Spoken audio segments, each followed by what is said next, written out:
बिस्मिल्लाहिर्रहमानिर्रहीम। अस्सलाम वालेकुम students, my name is Abdurrahman and I am teaching you biology. Students, इस सेशन में हम कंटिन्यू करने जा रहे हैं with the cell division. Previous session में हम इंटरफेज पढ़ के आ चुके हुए हैं। अब हम इसके आगे माइटोसिस और उसकी सब्सिक्वेंट फेजेस की डिस्कशन करेंगे। तो डिटेल्स बोर्ड पे देखते हैं। Alright students, primarily we are going to talk about the preparation of mitosis. Alright, अब माइटोसिस को अगर हम डिफाइन करना चाहें यहाँ पे, तो we can define that mitosis is a type of cell division in which one cell divides into two and the two daughter cells have the same chromosome number as it was present in the parent cell. यानी कि एक cell तकसीम होगा और दो daughter cells बनेंगे, और जो दो डॉटर सेल्स बन रहे हैं इन दोनों के अंदर क्रोमोसोम्स की तादाद सेम रहेगी जैसे कि पेरेंटल सेल में मौजूद थी। तो इसका मतलब यह हुआ कि माइटोसिस सबसे पहली चीज क्या कर रही है, it is ensuring the equal distribution of the genetic material. Alright, तो इसको डिफाइन करते हैं और साथ इसके ये वाली सिग्निफिकेंस मेंशन करते हैं बोर्ड के ऊपर। The type of cell division in which one cell divides into two daughter cells, all right, and the number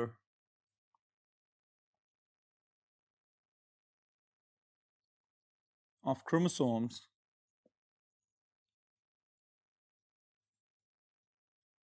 in daughter cells remains same as that in parent cell। Alright students, ये तो हमने इसकी definition लिख ली। Significance में हम क्या शामिल करेंगे? This cell division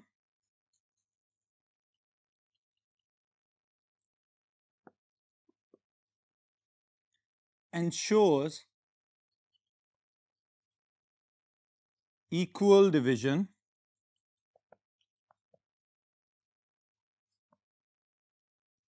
of hereditary material। Alright students, फिर एक और पॉइंट मैं यहां पे ऐड कर रहा हूं।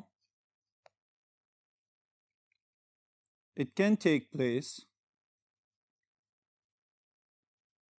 both in diploid as well as haploid cells। Alright students, अब अगर हम गौर करें तो हमें पता चल रहा है कि सेल डिवीजन तो हो रही है, लेकिन आमतौर पे इसको हम रिलेट कर देते हैं कि it is just the somatic cell division. यानी कि जो बॉडी के सेल्स हैं रिपेयर और ग्रोथ के लिए जब भी डिवाइड करते हैं तो डिप्लॉयड सेल्स हमेशा डिप्लॉयड सेल्स बनाएंगे।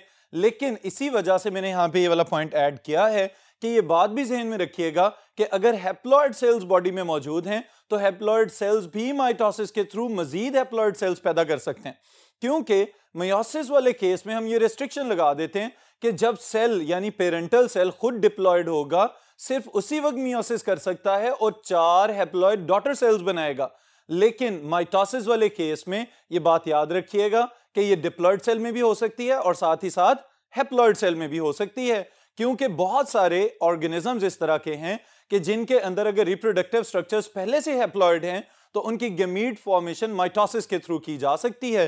For example bryophytes. Alright students, फिर इसके साथ जो अगला पॉइंट मैं ऐड करने जा रहा हूं, that is about the phases of the mitosis.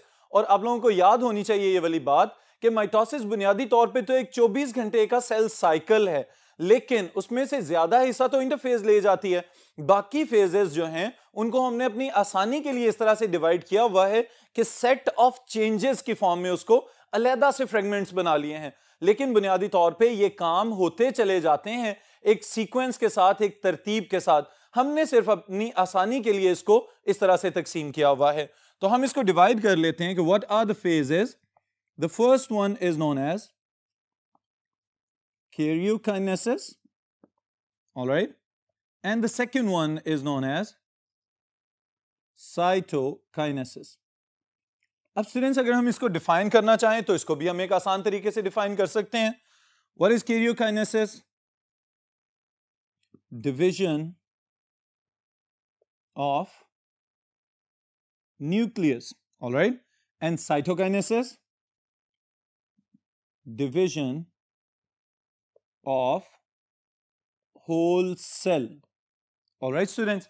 अब इस बात से हमें यह पता चलता है कि इंटरफेज हो जाने के बाद जब कैरियोकाइनेसिस के लिए सेल को तैयार किया जा चुका और गो अहेड सिग्नल दे दिया जाता है कि भाई अब इसको कंटिन्यू कर लो, तो उस कंटिन्यूटी के लिए जो फेज पहले हमें नजर आती है that is the division of the nucleus, और उसका नाम हमने क्या रखा हुआ है, karyokinesis.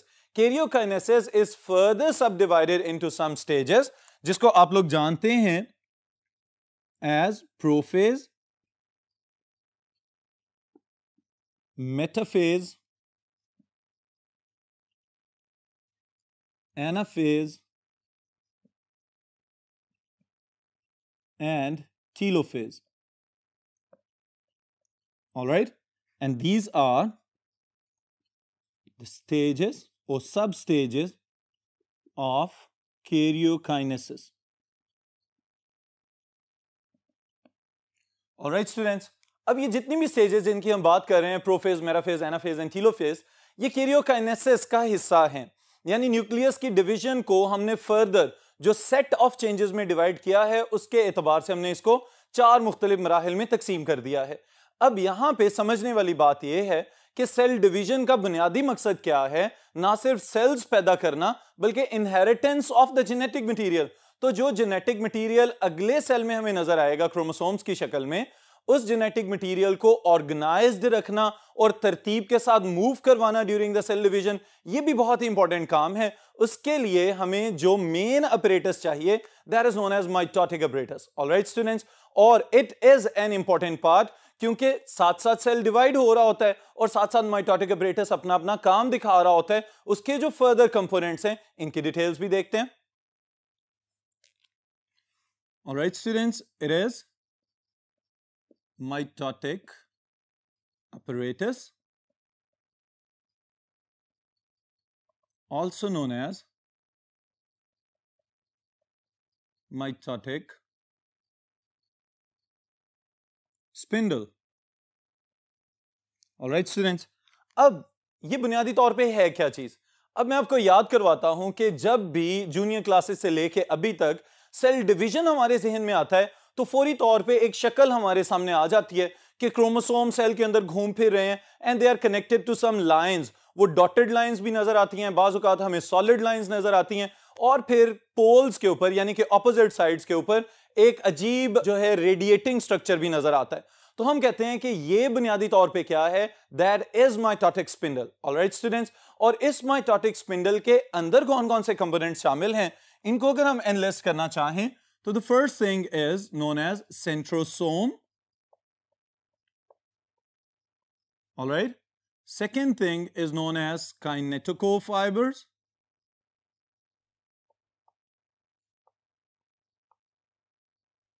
all right, third one are polar microtubules.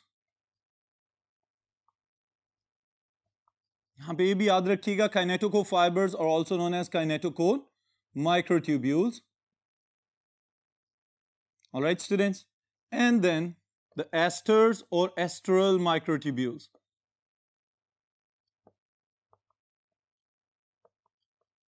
अब ये सारा कुछ अगर मिला दिया जाए तो फिर ये बन जाता है माइटोटिक अपरेटस या माइटोटिक स्पिंडल.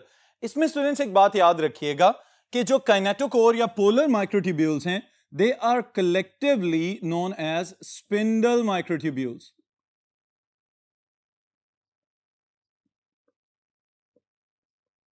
यानी असल में ये क्या है, स्पिंडल माइक्रोट्यूब्यूल्स यानी माइटोटिक स्पिंडल बनाने वाले मेन माइक्रोट्यूब्यूल्स. ऑलराइट, और फिर इनको फर्दर डिवाइड कर दिया गया है इनटू काइनेटोकोर फाइबर्स और माइक्रोट्यूब्यूल्स और साथ ही साथ पोलर माइक्रोट्यूब्यूल्स.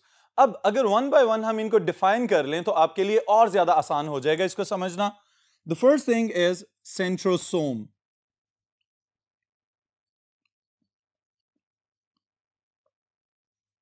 जी स्टूडेंट्स, सेंट्रोसोम देखने में आपको शायद एक नई चीज लगे, लेकिन ये बात याद रखिएगा कि ये चैप्टर नंबर 4 ऑफ पार्ट 1 और 21st चैप्टर जो आपका पार्ट 2 का है, इसको मिला के जब एमडी कैट के सिलेबस में शामिल किया जाता है तो this is a significant structure. और ये है क्या, इसको अगर डिफाइन करें, अ सब cellular structure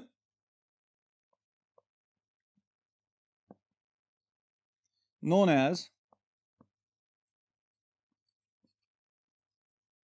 microtubule organizing center. All right, microtubule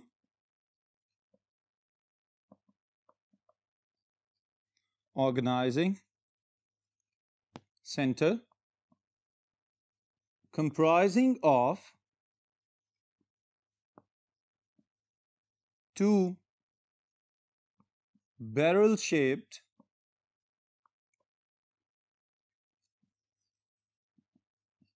cylinders of microtubules known as centrioles. Alright students, अब ये बात याद रखने वाली है कि सेंट्रोसोम है क्या। कुछ किताबों में इसको एक रीजन के नाम से याद किया जाता है और बहुत सारी बुक्स में इसको बजाते खुद एक सेपरेट आइडेंटिटी के तौर पे जाना जाता है कि दीज आर इंडिविजुअल ऑर्गेनल्स। तो ये बात याद रखिएगा कि यहां पे सेंट्रियोल्स और जितने भी कलेक्शन है माइक्रोट्यूब्यूल्स की, it is collectively known as centrosome. Alright students, तो सेंट्रियोल्स को अगर हम डिफाइन करना चाहें तो कैसे डिफाइन करेंगे? It is a cylindrical arrangement of 9 microtubules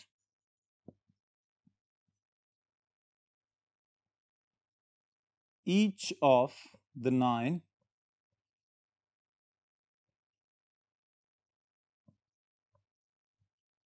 microtubules are further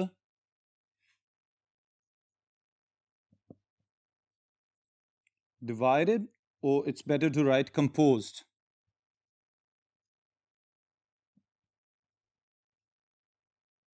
of 3 tubules. All right students, ये बात बहुत इंपॉर्टेंट है कि सेंट्रोसोम के अंदर आपको 2 सेंट्रियोल्स नजर आ रहे हैं और फिर उसके बाद ये बात भी याद रखने वाली है कि ये सेंट्रियोल्स एस फेज में डुप्लीकेट भी हो चुके हैं, तो इसका मतलब अब 2 की बजाय 4 हो चुके होंगे। और इन सेंट्रियोल्स का जो एक सिलेंडर हमें नजर आ रहा है उसके अंदर 3 ट्यूब्यूल्स पे मुश्तमिल सेट बने हुए नजर आ रहे हैं जिनको हम 9 ट्रिपलेट्स कह सकते हैं। और फिर उसके अंदर जो एक छोटा नाली नुमा स्ट्रक्चर हमें नजर आ रहा है, that is known as a tubule. Alright students, तो ये बात याद रखिएगा कि यहां पे हमारे पास सेंट्रियोल्स के अंदर जो 2 सिलेंडर्स नजर आते हैं उसके अंदर एक छोटा यूनिट फर्दर 3 सब यूनिट्स पे मुश्तमिल होगा। ऑलराइट, फिर उसके साथ एक इंपॉर्टेंट चीज अगर हम यहां पे ऐड करें, centrioles are duplicated in S phase. Alright students, और यहां तक भी बात खत्म नहीं होती। अगर आप गौर करें तो क्या सेल डिवीजन के लिए सेंट्रियोल्स का होना बहुत जरूरी है? क्या यह पॉसिबल है कि अगर सेंट्रियोल्स नहीं होंगे एनिमल सेल के अंदर तो सेल डिवीजन मुकम्मल हो जाए? तो इसके लिए जवाब है यस। ऑलराइट, क्योंकि एक्सपेरिमेंट्स में इस चीज को चेक किया गया कि अगर किसी लेजर माइक्रो बीम के थ्रू इन सेंट्रियोल्स को तबाह कर दिया जाए तो उसके बावजूद the cell successfully divided into 2 daughter cells. फिर इसी तरह अगर हम एनिमल सेल से हट के सोचते हैं तो हमें पता चलता है कि जब हम major differences between the plant and animal cells की बात करते हैं तो the plant cells they do not have centrioles. तो सेंट्रियोल्स के बगैर ही अगर प्लांट सेल भी डिवाइड कर रहा है तो इसका मतलब यह है कि तब ऑर्गेनाइजिंग सेंटर कोई और होगा, लेकिन माइक्रोट्यूब्यूल्स की अवेलेबिलिटी अगर पॉसिबल है तो माइटोटिक स्पिंडल्स फिर भी बन जाएंगी और सेल फिर भी डॉटर सेल्स में डिवाइड हो सकता है। ऑलराइट स्टूडेंट्स, फिर एक और पॉइंट अगर मैं यहां पे लिख दूं, in prophase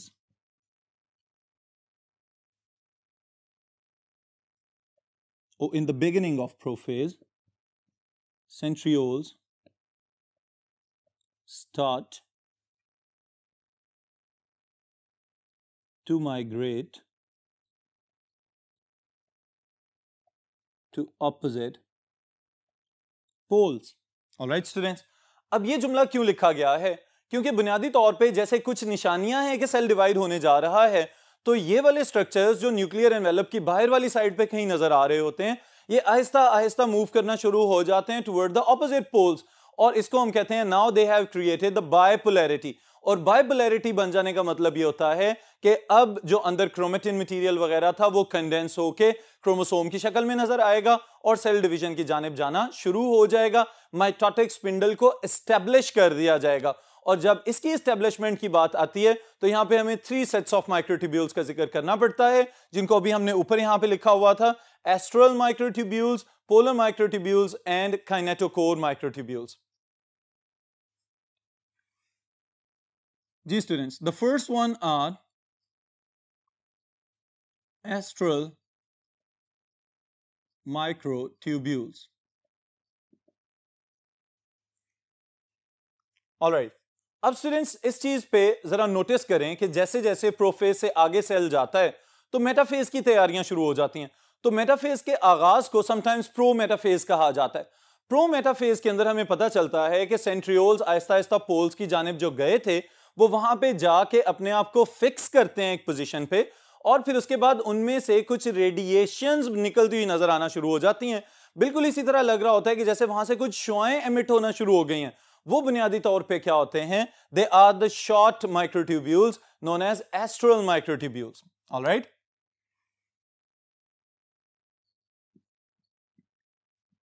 short microtubules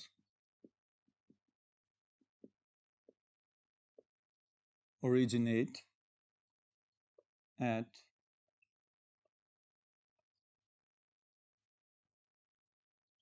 prometaphase, all right, and then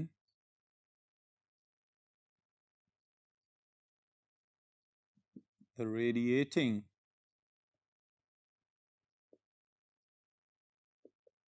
microtubules are called astral microtubules. अब आपके जहन में एक ये सवाल आना चाहिए कि अगर ये पोल्स की तरफ जा चुके हैं तो इसका मतलब इन्होंने बायपोलैरिटी तो कायम कर दी, लेकिन बायपोलैरिटी कायम करने के साथ अब इनका क्या कोई और फंक्शन भी है? तो यस, क्या करेंगे ये बात भी याद रखिएगा. They grow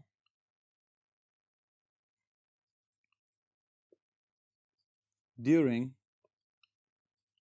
metaphase and connect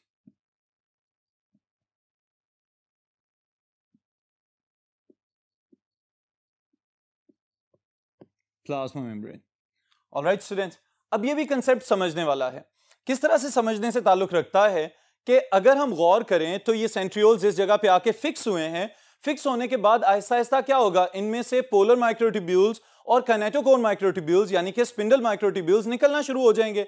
अब ये जो स्पिंडल माइक्रोट्यूब्यूल्स निकलेंगे, इनको कोई सहारा या सॉलिड सपोर्ट चाहिए, एंकरेज चाहिए. तो उस सपोर्ट के लिए जो एस्ट्रल माइक्रोट्यूब्यूल्स हैं ये अपने आप को कनेक्ट कर लेते हैं प्लाज्मा मेम्ब्रेन के साथ. बिल्कुल इसी तरह से कि जैसे बाज़ औक़ात किसी फील्ड में किसी जगह पे टेंट्स वगैरह लगाए जाते हैं तो उनको टाई कर दिया जाता है किसी ना किसी जमीन के साथ सपोर्ट के ऊपर. ऑलराइट, तो वो जो सपोर्ट उनको जमीन के साथ मिल रही है और उसके बाद उसके साथ जो रस्सियां बांधी जाती हैं वो बुनियादी तौर पे उनकी एंकरेज वाली माइक्रोट्यूब्यूल्स कहला सकती हैं. तो यहां पे भी यही बात याद रखने वाली है कि ये वाले जो एस्ट्रल माइक्रोट्यूब्यूल्स हैं इन्होंने अपने सेंट्रियोल्स को एक जगह पे फिक्स कर देना है और उसके बाद उसमें से माइक्रोट्यूब्यूल्स एमिट होना शुरू हो जाएंगे. अब जो माइक्रोट्यूब्यूल्स क्रोमोसोम्स की तरफ और एक दूसरे की जानिब जाना शुरू हो गए, इनको हम क्या कहेंगे? इसके लिए भी स्टूडेंट्स याद रख लें. The first one are known as kinetochore microtubules.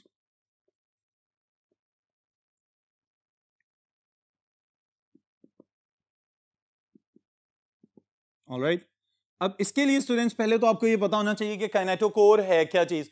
Kinetochore हम इस चीज को कहते हैं कि जो क्रोमोसोम्स के सेंट्रोमेयर वाले रीजन्स हैं वहां पे स्पेशलाइज्ड प्रोटीन्स आके स्पेशल अरेंजमेंट के तौर पे डीएनए के मखसूस पॉइंट्स के ऊपर अटैच हो जाते हैं, उसको हम कहते हैं काइनेटोकोर। ऑलराइट, तो काइनेटोकोर के ऊपर जो फाइबर्स जाके अटैच होंगे वो स्पिंडल माइक्रोट्यूब्यूल्स जो सेंट्रियोल्स की जानिब से ग्रो करना शुरू हुए और आके ऑपोजिट फेसेस वाले काइनेटोकोर्स के ऊपर अटैच हो गए, उनको हम कहते हैं these are the kinetochore microtubules.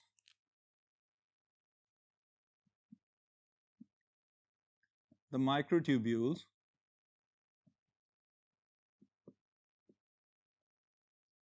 that attach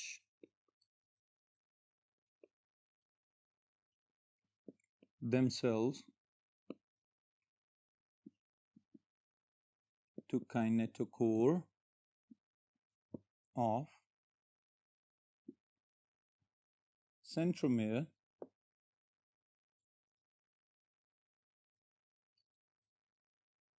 of chromosomes. All right, students, ये हैं kinetochore microtubules. It is one of the type of the spindle microtubules. All right, second type कौन सी है जिसका हमने यहाँ पे जिक्र करना है? They are known as polar microtubules.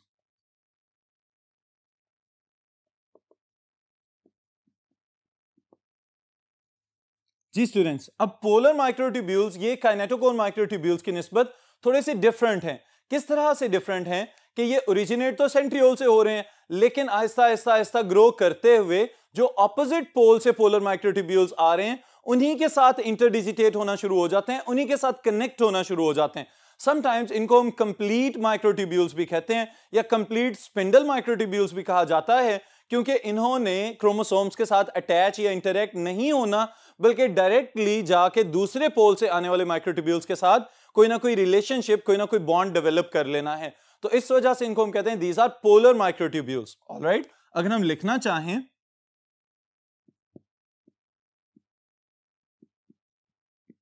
The microtubules that do not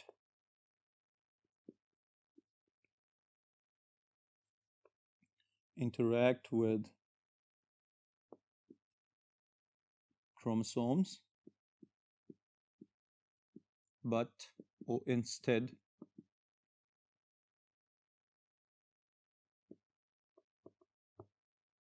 interdigitate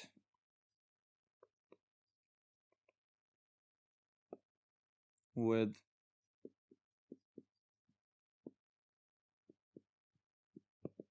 polar microtubules of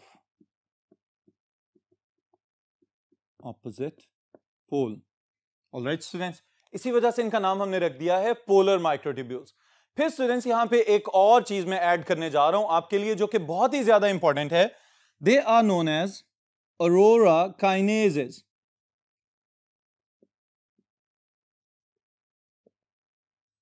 Arora kinase, अगर आप इसके नाम पे गौर करें तो आपको पता चल रहा है एन पे एज लिखा हुआ है, तो they have some enzymatic function. तो ये एंजाइमेटिक प्रोटीन्स हैं जिनको हम फर्दर डिफरेंशिएट करते हैं into aurora A and aurora B. Alright students, अब इनका काम क्या है?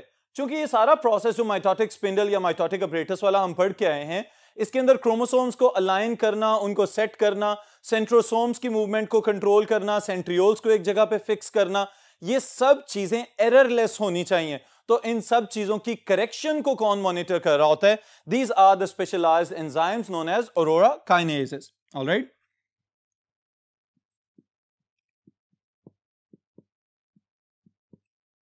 अरोरा ए का काम क्या है? Corrections of the centrosome. Alright, और बी का काम क्या है?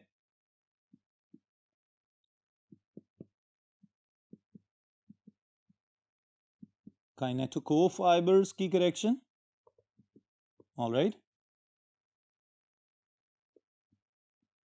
And alignment and later on segregation of chromosomes. All right students, ये बात बहुत ही इंपॉर्टेंट है कि बुनियादी तौर पे सेल डिवीजन जो हो रही है, उस सेल डिवीजन में माइक्रोट्यूब्यूल्स का ग्रो करना, श्रिंक करना, पोलर माइक्रोट्यूब्यूल्स का एक्सटेंड होना, सेल को एनलार्ज कर देना, ये सारी चीजें कौन कंट्रोल कर रहा है? Mitotic spindle. ऑलराइट, और माइटोटिक स्पिंडल को कौन मॉनिटर कर रहा है? They are the aurora kinases, जिनकी दो टाइप्स मैंने यहां पे मेंशन की हैं। अब स्टूडेंट्स यहां पे एक और चीज जो अरोरा बी की बहुत ज्यादा इंपॉर्टेंट हमें नजर आ रही है, वो क्या इंपॉर्टेंट चीज है कि असल में जब क्रोमोसोम्स ने सेग्रीगेट होना है, अलग अलग होना है एक दूसरे से, तो उस वक्त इस चीज को भी इंश्योर करना है कि क्या क्रोमोसोम्स इक्वली डिवाइड हो रहे हैं, कहीं कोई क्रोमोसोमल एबरेशन के चांसेस तो नहीं रह रहे। तो इस चीज को नोट करना, ये भी अरोरा काइनेजेस के सुपुर्द कर दिया गया है। अब इन सब चीजों को अगर हम एक जगह पे कंक्लूड करना चाहें तो आपको इस चीज का अंदाजा होना चाहिए कि माइटोसिस एक important type of cell division है। उसकी कैरियोकाइनेसिस के जितने भी स्टेप्स हम अभी पढ़ेंगे, prophase, metaphase, anaphase and telophase, उसके दौरान जो क्रोमोसोम्स की अलाइनमेंट है, जो क्रोमोसोम्स की मूवमेंट है, जो ये सेल के अंदर माइटोटिक एपरेटस की अपना साइज जो न्यूक्लियस से भी बड़ा हो जाता है, इन सब चीजों को रेगुलेट करना, मॉनिटर करना, these are really really important steps. और ये माइटोटिक अपरेटस का ही कमाल है कि सेल की डिवीजन के आगाज से लेके एट द एंड जो एनिमल सेल की साइटोकाइनेसिस के टाइम सेल पिंच ऑफ होके एक दूसरे से अलग-अलग हो जाते हैं, उस स्टेप तक माइटोटिक स्पिंडल ने ही इन सारी स्टेजेस को कंट्रोल और रेगुलेट किया हुआ है। ऑलराइट स्टूडेंट्स, कैरियोकाइनेसिस की बाकी स्टेजेस को इंशाअल्लाह ताला कमिंग सेशन में डिस्कस करेंगे। आज के लिए अल्लाह।